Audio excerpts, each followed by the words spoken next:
बट पवन भैया के साथ हमारे धनी सब गाना जाए वो गाना गावत है कि लेके थरिया खोजेला तारा करिया आगी लग जाला दिल के भीतरिया कम कइला से हो गई नी करिया। तो मतलब अभी आप ट्रेंडिंग स्टार, पावर स्टार, इन लोगों के साथ घूम फिर रही है या गाना गा रही हैं, तो कैसा लग रहा है?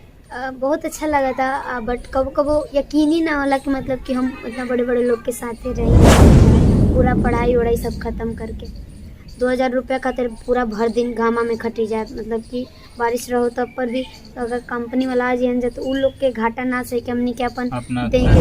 हम बहुत प्रॉब्लम से मतलब कि गुजरल बानी, लेकिन वो प्रॉब्लम के सामने रखी ना जाना तो मतलब कि दिल रो देवेला कहे से कि जौन बीत गुल तौन बीत गुल, किसी के पलाइल बा ओकरा के स्टूडियो से बहुत हमरा डर लागत रहे कैसे कि कहीं टिक पचा। गाइस, तो कैसे हैं आप लोग? स्वागत करते हैं हमारे इस नए वीडियो में, नए ब्लॉग में। तो आज की ये ब्लॉग काफ़ी ही इंटरेस्टिंग और काफ़ी शानदार होने वाली है, तो ब्लॉग में बने रहिएगा।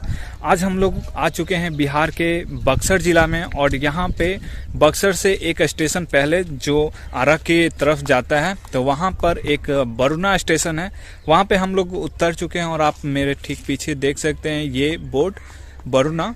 तो हम लोग आज बरुना स्टेशन पे आ चुके हैं, और यहाँ की एक लड़की मात्र 14-15 साल की उम्र में काफ़ी ज़्यादा ट्रेंड कर रही है, और जिस गाने को लेकर इतना ज़्यादा ट्रेंड की कि वो आज पावर स्टार पवन सिंह और ट्रेंडिंग स्टार खेसारी लाल के साथ भी कई गाना गा चुकी हैं और लगातार परफॉर्म कर रही है अपने गानों के साथ। तो आज हम लोग उन्हीं के घर जाने वाले हैं, तो बने रहिएगा इस ब्लॉग में।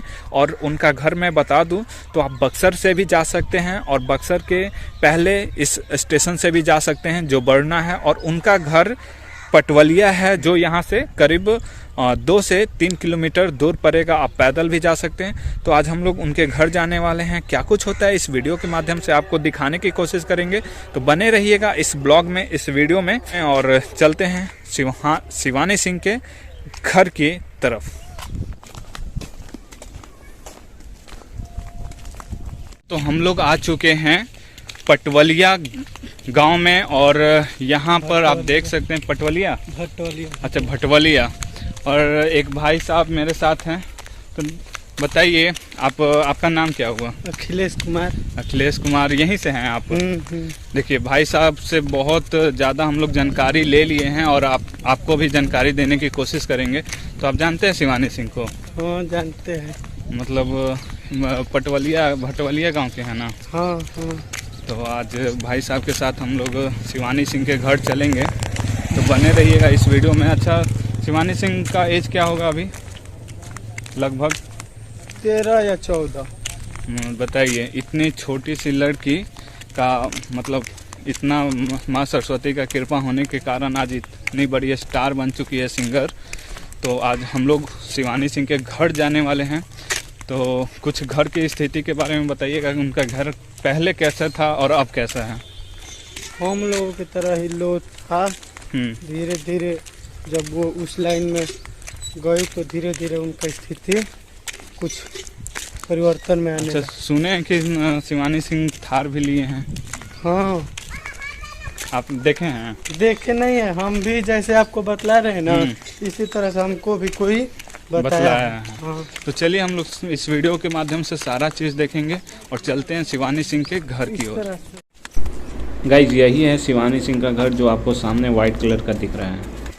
पहले वाला दोस्तों, तो यही शिवानी सिंह का नया घर है, और आप देख सकते हैं ऊपर बोर्ड में लिखा हुआ भी है। आप देख सकते हैं मेरे ठीक पीछे शिवानी सिंह का नया मकान है, और अभी मैं जहाँ पर खड़ा हूँ वो जगह भी ग्राउंड किया हुआ है। पूरी बाउंड्री को अब दिखा दूं, और पहले उनका मकान ये हुआ करता था, और अब जाके उनका नया मकान वहाँ बना है। नमस्कार दोस्तों, आज भोजपुरी जगत में एक ऐसे उभरते हुए सितारे के पास आए हुए हैं, सिंगर के पास आए हुए हैं जिनका नाम कौन नहीं जान रहा है। भोजपुरी जगत की मशहूर सिंगर गायिका शिवानी सिंह हमारे साथ हैं, और आज हम इन्हीं के गांव में आए हुए हैं। उनके दादाजी को दिखाइए थोड़ा। इनके दादाजी भी हमारे साथ हैं, तो काफ़ी सारी बातें हुई इनसे, और अब हम आप लोगों को शिवानी सिंह से बात करवाएंगे। तो स्वागत है शिवानी सिंह हमारे इस चैनल पे, बेटा वाला लड़का चैनल पे। तो सबसे पहले जो भी वीडियो देखा था सबके पैर छू के प्रणाम बा एजे से। और मतलब कि हम थैंक यू रहा सबके पर्सनली बोला था नहीं। मैं जानना चाहूँगा और हमारे दर्शक भी जानना चाहेंगे कि आप सभी कोई आपको अभी भोजपुरी जगत में चाहता है, जो भी सिंगर है वो चाहता है कि आप उनके साथ काम करें, उनके साथ गाना गाएं, तो इसके पीछे का राज बताइए। जी हम मतलब कि पहले गाना गावत रही, मतलब यही थी नॉर्मली स्टूडियो में। पहले तो मतलब कि स्कूल में अपन गाना गावत रही, तो मतलब कि पापा के ऐसा लागल, तो मतलब कि बाबा के ऐसा लागल कि नहीं गा सकती है। तो ये मतलब ऐसे पहले ना रहे, पूरा मतलब खुला रहे। तो ये चौकी डाल के ये मड़ैया में, मड़ैया बा स्कूल बा, मड़ैया में चौकी डाल के अगो जगजीवन भी रहलन गाँव के, यहाँ नाल बजाई ना हुआ के।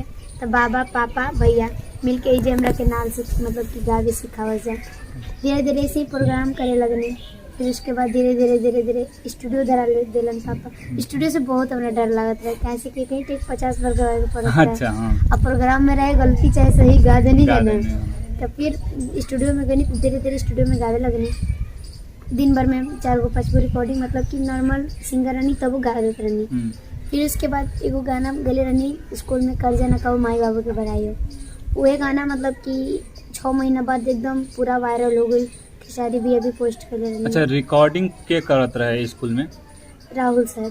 राहुल सर मतलब कुछ प्रोग्राम रहे कि ऐसे? ना ऐसे मतलब कि जैसे प्रेयर होकेला ना, तो मतलब कि हमनी के रहनी खड़ा होके आप गा रही थी वायरल वीडियो कुछ, मतलब कि हमनी के दोस्त रहनी जा 5-6 गो, हमनी के हमेशा साथ में गाई जाए। अच्छा। बट वो लोग की वीडियो ना बने कैसे कि वो लोग के शायद मीडिया से मतलब कि प्रॉब्लम है। चाहे मतलब कि हर लड़की के मम्मी पापा ना चाहें कि हमारी बेटी पब्लिक में दिखो, चाहे मतलब कि यूट्यूब पर दिखो। लेकिन आपको गाने में बहुत इंटरेस्ट था। हाँ, कैसे कि पूरा मतलब कि फैमिली के बैकग्राउंड जो भी बटे म्यूजिक से जुड़ल बा।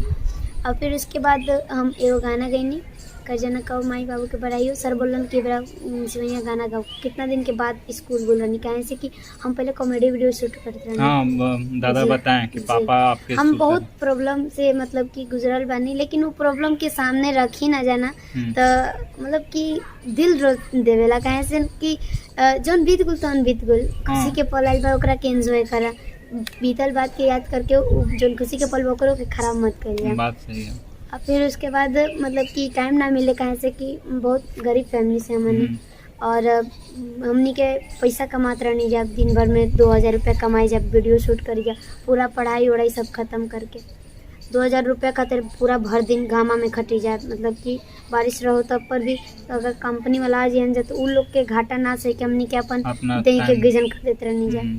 तब फिर 2000 रुपया खातिर दिन भर खटी जाए, पढ़ाई भी खत्म हो जाए हमनी के। फिर कितना दिन के बाद गई नहीं तो सर बोलन कि शिवानी बड़ी जे दिन के बाद आयल बिया गाना गावे शिवानी। तब कौन से क्लास में थी आप? 5 क्लास में। तो 5 क्लास में ही आपका गाना वो वायरल हो गया? हाँ, 6 महीने के बाद वायरल भइल। सब लोग बोलत रहे, राहुल सर स्क्रीनशॉट भेजनी कि देख कुछ तो गाना मतलब कि खिचड़ी भी पोस्ट कर ले बानी। अच्छा। हम कनी अरे बाप रे, तो वो भरोसा ना रहे। देखनी तो चारों ओर सब लोग इंस्टाग्राम फेसबुक अपना आईडी से शेयर करता, हम कनी बाप रे। और कुछ म्यूजिक से जुड़ल लोग भी हमरा के भेजला, हम कनी अब लागत कि वायरल हो गए। अच्छा, तो मतलब अभी आप ट्रेंडिंग स्टार, पावर स्टार, इन लोगों के साथ घूम फिर रही है या गाना गा रही हैं, तो कैसा लग रहा है? बहुत अच्छा लगा था, बट कबो कबो यकीन ही ना होला कि मतलब कि हम इतना बड़े बड़े लोग के साथ रही ना चाहे रहा तानी। और मतलब कि एक सपना जैसे अचानक पूरा हो जाला ना, वो मतलब अचानक सपना पूरा होइल बा। और ये सपना पूरा होखे के पीछे हमारे बाबा बाड़न, दादाजी सबसे बड़ हाथ बाबा के बा। काहे से कि कबो कबो हम मतलब कि इतना प्रॉब्लम आवत रहे कि हम पीछे हट जाते रहे। हम कहनी कि ना, ई लाइन में कोनो इज्जत नहीं है लड़की के, हम ई लाइन में ना उतरम, पापा भी पीछे हट जाए। लेकिन बाबा हौसला देश की नहीं, मतलब कि जब लड़की के सपना बाटे तो मन मिल के मतलब कि कुछ भी हमने के फैसला लिया ले वो काम कर लिया। अच्छा। हम ऐसे हार ना बननी, कह सके हम पूरा फैमिली के साथ हम रहे। फैमिली का सपोर्ट जिसको रहता है वो आगे बढ़ जाता है। गाँव में तो शोर शराबा होता रहेगा। तो हम चाहेंगे कि अपना जो फेमस गाना है जिससे आप इतना मतलब ब्लॉकबस्टर आई हैं, दुनिया के नज़र के सामने भोजपुरी जगत को आगे लेकर आई हैं, तो वो गाना का 2 बोल गा दीजिए। जैसे तो कर्जा वाला गाना मतलब कि बहुत ओकरे से पहचान मिलल बा, बट पवन भैया के साथे हमर धनियो सब गाना रहल है, वो गाना गावत है। अच्छा, कि लेके थरिया खोजेला तारा करिया, आगी लग जाला दिल के भीतरिया, काम कइला से हो गईनी करिया, हम तो नैहरे में रहिए सवरिया। तो भैया का लाइन था, अरे रुसना करे जा हमर फाटे, छोटी छोटी बात पर तू लगो तड़ू डांटे, धनी हो सब धन तोहरे नु बाटे, धनी हो सब धन तोहरे नु बाटे।